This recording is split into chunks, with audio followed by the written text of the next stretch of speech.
How to create a Google form.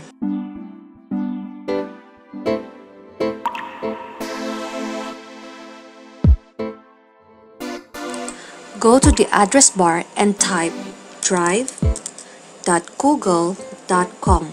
Then press enter. In the Google Drive, go to Create button, then choose Form. Once you open a form, just type the title and choose a theme for your project.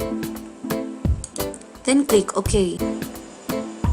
Before you start, click Choose Response Destination to create a link to a spreadsheet. Now you can start adding description, typing the question. Example, what is your favorite subject? Choose the question type. Example, choices, math, science. Don't forget to check the required question. Then click Done. If you want to add more question, just click Add Item.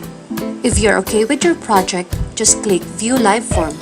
Your finished form will look like this. To share the form to your students, just copy the link, then paste it to